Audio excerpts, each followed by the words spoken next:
At the 2024 NFL trade deadline, Jerry Jones delivered on his promise that the Dallas Cowboys would not sit back and do nothing.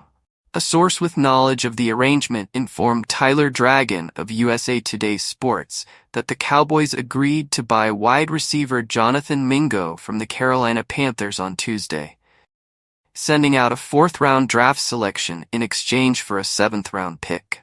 Since the transfer was not yet official, the individual spoke on condition of anonymity. NFL Network initially reported the move. In 2023, Mingo, at 23 years old, was selected in the second round from Mississippi. Though he caught just 43 of his 85 targets last season and only 12 catches for 121 yards in 9 games this year, the 6'2", 220-pound target has failed to live up to his draft hype. Each team's performance in the transaction is shown below. Jonathan Mingo's trade grades. Cowboys. D. Jones doesn't look good in desperation. Given that Dak Prescott is expected to miss at least the next 4 games due to a hamstring injury, it seems doubtful that a receiver who undrafted rookie free agent Jalen Coker has essentially leapfrogged will make much of a difference in a 3-5 campaign, even though the Cowboys are right to want to revive a stale offense that ranks 22nd in yards per play, 5.2.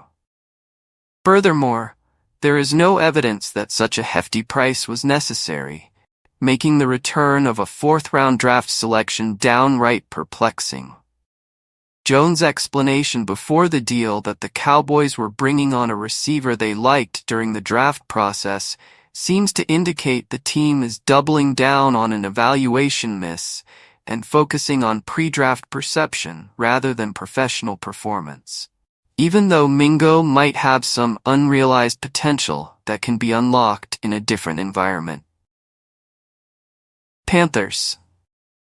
A general manager, Dan Morgan, managed to gain even more draft capital for the failing Mingo after Carolina surprised many by obtaining a small selection exchange for Deontay Johnson.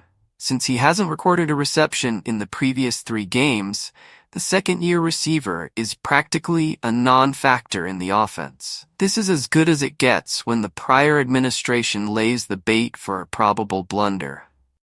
With the previous changes, dealing with Adam Thielen is undoubtedly out of the question, but Carolina can get by with the 34-year-old and Coker for the remainder of the season.